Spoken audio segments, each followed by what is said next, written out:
Thank you so much, Francesco, and Tuan, for these very kind words and these exaggerations.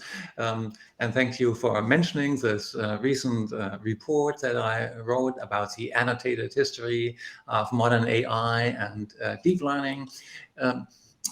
Machine learning, which is my specialty, is really the science of credit assignment.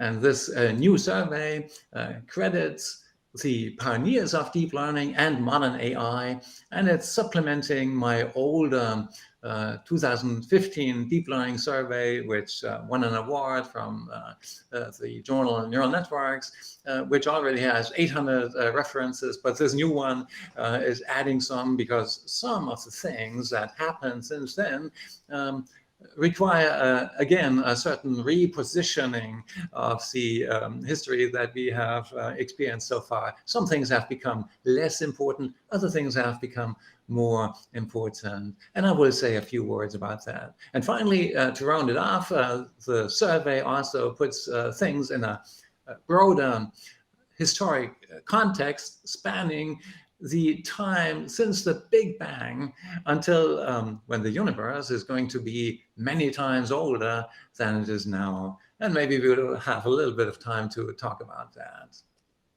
Now, generally speaking, over time, certain historic events have become more important in the eyes of certain beholders. In particular, the Big Bang from 13.8 billion years ago is now widely considered an essential moment in the history of everything. Until a few decades ago, however, it has remained completely unknown to Earthlings, who for a long time have entertained quite erroneous ideas about the origins of the universe, and currently accepted histories of many more limited subjects are results of similarly radical revisions. And here I will focus on the history of AI, which also isn't what it used to be. A history of AI written in the 1980s would have emphasized topics such as theorem proving, which is something that started with Gödel's work in 1931, logic programming, expert systems, heuristic search. And this would have been in line with topics of a 1956 conference in Dartmouth, where the term AI, just the name AI, was coined by John McCarthy.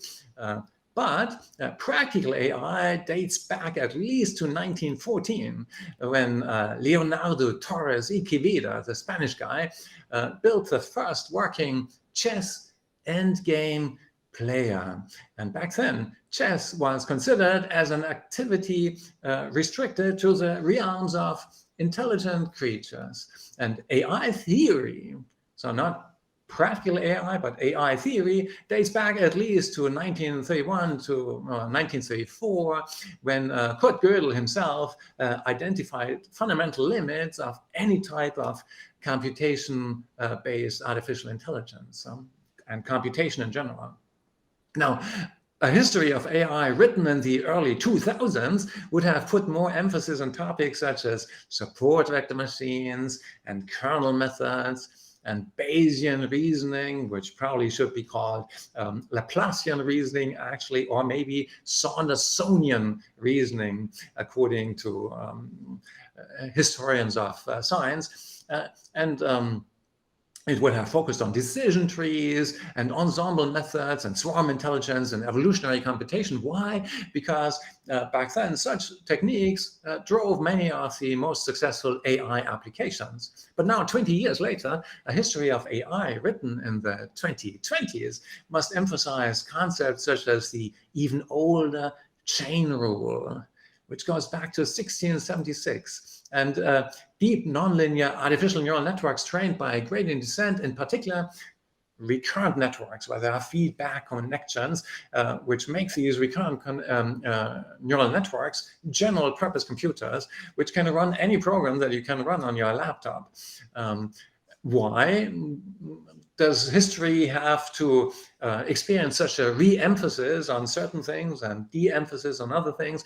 Because many of the most famous and most commercial recent AI applications depend on these techniques.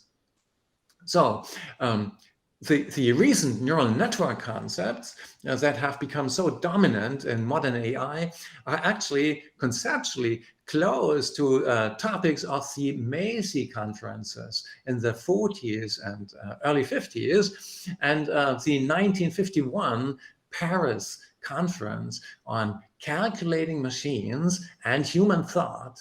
And now this Paris conference of 1951 is often viewed as the first conference on AI, although they didn't use the name AI.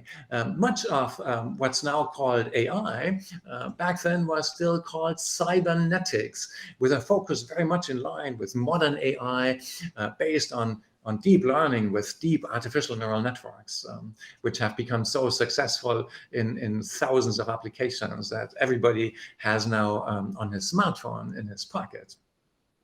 So some of the past neural network research, but actually not all of it, was inspired by the human brain. In the human brain, you have roughly 100 billion neurons, each connected to maybe 10,000 other neurons on average. And some of them are input neurons that feed the rest with data, like sound and vision and tactile sensor data, and others are output neurons that control the muscles, and most neurons are hidden in between these input and output neurons, and we like to call them hidden units, and that's where thinking takes place. And your brain apparently learns by changing the strengths or weights of these connections, which determine how strongly does this neuron over here influence that neuron over there in the next time step. And so in the beginning, all these connections are random, but then over time, through some of them through learning get strong and others get weaker. And that's how the whole network then suddenly can do all kinds of interesting things, such as recognizing speech or driving a car and so on. Now, how is it possible that neural networks can learn all of that by making these connections stronger and weaker? What my survey is about is to highlight essential historic contributions that made that possible. And since basically all of the fundamental concepts of modern AI were derived in previous millennia, in the last millennium, the section titles that I have in the survey emphasize developments only up to the year 2000, but then within these sections I'm also mentioning very recent papers that really exploit these principles, profiting from the fact that every 5 years compute is getting 10 times cheaper. And this means that every 30 years, compute is getting 1 million times cheaper. And that's an old trend that has started, as far as I can tell, in the year 1941, when Konrad Zuse built the first general purpose computer that really could be programmed to do essentially anything, except for storage limitations, which we still have in today's computers. And back then he could do maybe 1 operation per second, but then, you know, every 30 years a factor of 1 million. So today we can do millions of billions of operations per second for the same price, and that has made a big difference. And that's the reason why now in your smartphones you have artificial neural networks that work really well, but whose basic principles have been developed, invented and developed in the previous millennium. So it's a little bit like the cars which were invented in the 20th century and in the 19th century, I'm sorry, in the late 1800s, in the 19th century, but then the 20th century brought numerous improvements of these cars. And that's why today's cars look different from those of 150 years ago, and are more powerful and more efficient and can do all kinds of things that they couldn't do back then. Right. So that is a little introduction. Let me now maybe jump right there to these in my point of view, most important breakthroughs in recent centuries that led to what we now call deep learning and modern AI. And one essential concept was created 1676. That was the chain rule. The chain rule is something that was published by Leibniz, and when he published it, he had a sign error in the derivation. And later, L'Hopital, a French mathematician who wrote a summary and papers about this publication of Leibniz, he fixed that. Why is the chain rule important? Because neurons in deep artificial neural networks, they work like that. Each neuron is a differentiable function of inputs that are coming from other neurons, which in turn are different differentiable functions of even older neurons that provided input signals to the neuron, which is now computing its differentiable function of the previous input, and so on. And then you get these long chains of credit assignment that you have to perform as you're trying to figure out how much does this neuron at the end of the chain change if I change a little bit the parameter of one of these neurons early in the chain.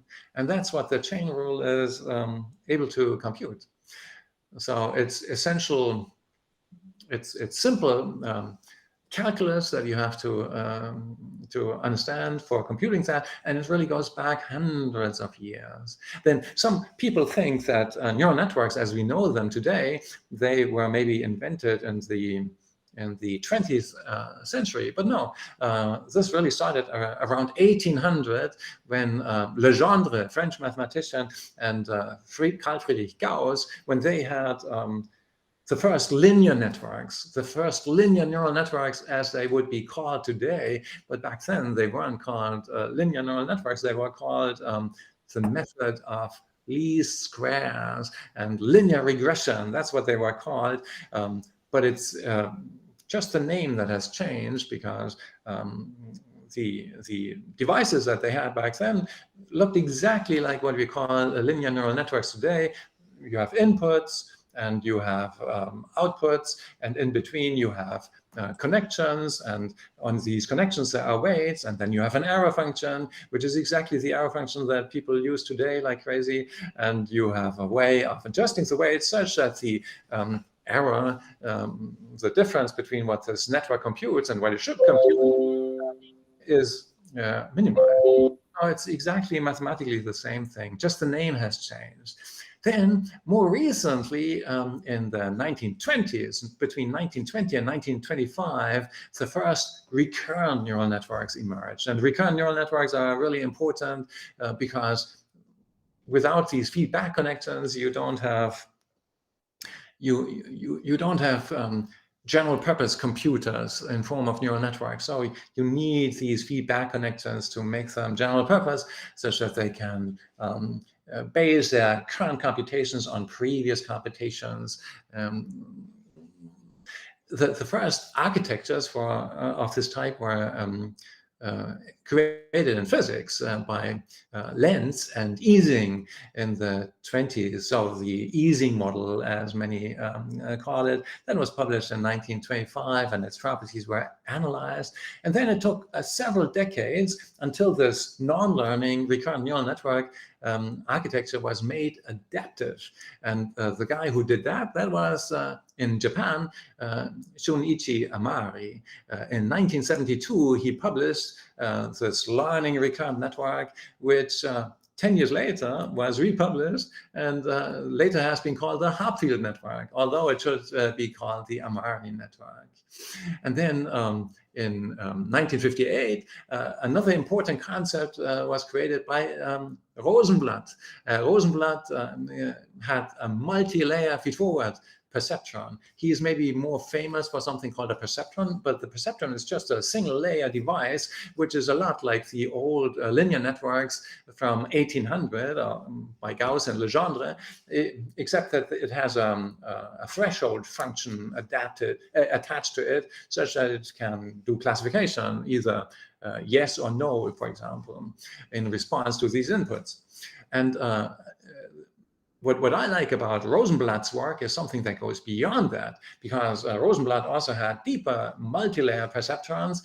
In particular, he had a network which was had two layers. The first had the inputs come in, and then there are randomized weights which are randomly initialized, and they lead to a particular internal representation. And then on top of that, you have a learning perceptron, as it is called, a linear network on top of that, which then can compute stuff that without this hidden layer you couldn't compute. You can classify stuff that without this hidden layer you can't classify. That was done in 1958. Multi-layer perceptrons. It was no deep learning yet. Why not? Because only the last layer learned. The previous layer didn't learn. Nevertheless, it was something that is now called extreme learning machines, which was published many decades later without referring to Rosenblatt's work. So Rosenblatt deserves all the credit for that. And then the real deep learning started in the Ukraine, of all places, in 1965, when Ivanenko and Lapa for the first time had really deep networks where all the layers in these networks learned. And they had an incremental way of training each layer based on the errors that were achieved with the network up to this most recent layer that they hadn't trained yet. So through this incremental layer-wise training, they could solve all kinds of interesting problems that you couldn't solve with one layer, simple flat networks. And just a few years later, Amari again in Japan, 1967, 1968. For the first time, he had deep multi-layer perceptrons that learned end-to-end, not layer by layer, but end-to-end through gradient descent, through stochastic gradient descent, actually, which is a method that was proposed in 1951 by Robbins and Monroe. So a variant of gradient descent, which stochastically, based on experience, measures the gradients and produces changes of the weights such that on average the whole network is improving. And that was 67, you know, this is now more than half a century old. So deep learning through stochastic gradient descent really started in Japan in the late 60s, which is amazing, because in 1969, Marvin Minsky and Papert, they wrote a book about the limitations of flat learning, and apparently they didn't know that deep learning already existed. The 1965 work by Ivanenko and Lapa, and then a few years later, the stochastic gradient descent work by Amari, they were not aware of that, apparently. So that's how deep learning started. And then in the 70s, another very important concept was created again in Japan, interestingly, by Kunohiko Fukushima, which is a thing that is now called a convolutional neural network architecture, where you have a network which has convolutional filters that are are shifted across an image, for example, such that you get feature detectors, which then are downsampled in the next layer. So you have alternating convolutional and downsampling layers. And this architecture turned out to be really useful for computer vision. Fukushima did not combine that with gradient descent. He had other ways of training it. But then Alex Weibel in Japan in 1987, he combined networks with convolutions and gradient descent, and that's how this line of research started. Yeah. Then the 80s and 90s brought lots of applications of these older concepts to networks, which today would be called graph neural networks, and something that is now called dropout, that was invented by Hansen, and he called it the stochastic delta rule. So dropout is a variant of that, if you know what I'm talking about. Otherwise, never mind. And recurrent neural networks were studied in many ways, and the limitations of recurrent neural networks back then were analyzed. And then, and then in the around 1990, our own little miraculous year started, and we were able to make a couple of nice contributions. For example, we had in 1990 something which is now called generative adversarial neural networks, and we call it Curiosity, where one network is fighting another network as one network is generating actions, probabilistically generating actions, learning to improve these probability distributions over the actions. Another one is looking at the outputs of this first network, and is trying to predict the reactions of the environment.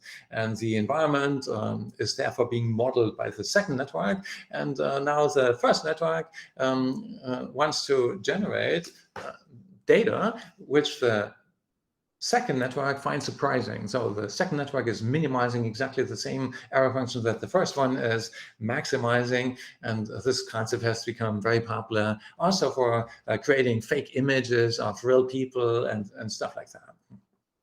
So,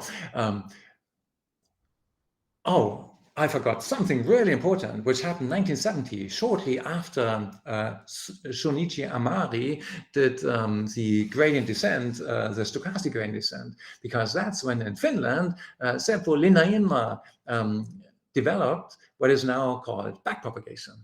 1970, it's also known as the reverse mode of automatic differentiation. That's when you have a deep network and you have differentiable functions on your nodes, and then you want to know how much do I have to change this connection here, the parameter on this connection here, to get a certain output on this output of the entire, to get a certain change of the output of the entire system.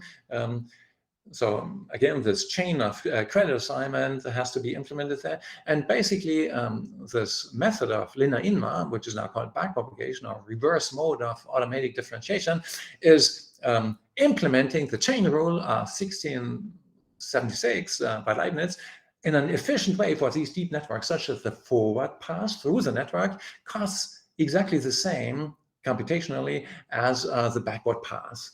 So there are many ways of implementing the chain rule, and some of them are very inefficient, but that is the efficient way of implementing it. And that's what is now widely used to train neural networks. The first guy who really applied that to neural networks was in 1982, Paul Werbers.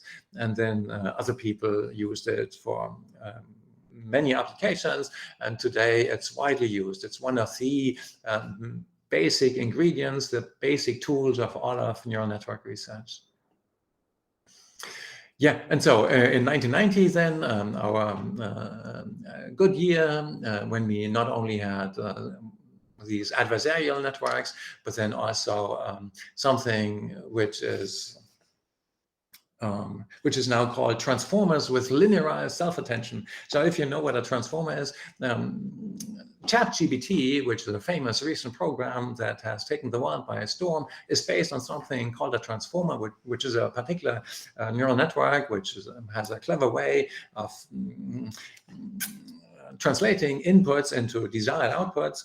And I'm happy that it's so successful, because 1991, I had something which is now called a transformer with linearized self-attention. Back then, I called it a fast weight controller. One network controlling the weights of another artificial neural network, where the first network is slowly learning through backpropagation to manipulate the second network, which has fast weights, and it can rapidly, within a millisecond, completely change its mapping because of the keys and values which are sent to the second network through the first network, which learns to send good keys and values to it, such that it deals with the incoming inputs and the incoming queries in a way that minimizes whatever error it wants to minimize. So that, in hindsight, was an important thing. Another important thing that happened back then was the diploma thesis of my brilliant student, Sepp Hochreiter, whose first job was to implement unsupervised pre-training, another method which comes out of this miraculous year, where we were able to greatly facilitate deep learning by unsupervised pre-training and compressing long sequences of data into short sequences, such that the whole deep learning problem became easier. But what Sepp then did, he also analyzed the reason why deep learning usually is so difficult, and it's this so-called vanishing gradient problem, which is the central problem of deep learning, I'd say. And then there were also ways of overcoming it, and this led to what is now called long short-term memory, which is on your smartphone, and since 2015 has done the speech recognition on that. So many of the important things go back to this year 1990, 1991. Yeah, this is a little bit a focus on this pattern recognition aspect of deep learning, but then there's also the even more important type of learning, which is called reinforcement learning, where you don't have a teacher who tells your system what to do at which point in time. So instead, in reinforcement learning, the neural network itself has to figure out what to do at which point in time to get, in the end, a lot of reward and to experience only little pain. And all kinds of combinations of previous methods which were invented in the much earlier, in the 40s, 50s, 60s, like Monte Carlo tree sampling and all kinds of tree search and also beam search and all kinds of techniques which are not really neural network based were combined with neural networks. Dynamic programming was combined with neural networks in a way that is now called temporal difference learning, and many other techniques, policy gradient, stochastic gradient descent, were combined with recurrent neural networks in a way that really today, as computers much more powerful than back then, allow us to create superhuman video game players and things like that. So there is this whole branch of learning to act without a teacher, which is essential for modern AI, and which is actually basically combining neural networks and other techniques which have been popular before neural networks have become really popular in recent decades. Now, finally, we really should emphasize again that all of this would not have been possible, the recent successes would not have been possible without the continual acceleration of hardware. I mentioned before, every 5 years, computers getting 10 times cheaper, and that's an old trend. And if we don't acknowledge that, and in my report, in my survey, you will find an acknowledgement of hardware developments going back 2,000 years, actually, until the 1900s and 2000s. If we don't acknowledge the importance of this acceleration of hardware, we are omitting a serious aspect of why AI is working so well today. But I don't have time to go into the details of all of that. So for now, I think we should stop for a moment. And if there are particular questions that go deeper into one of the aspects that I briefly mentioned, I'll be happy to try to answer those.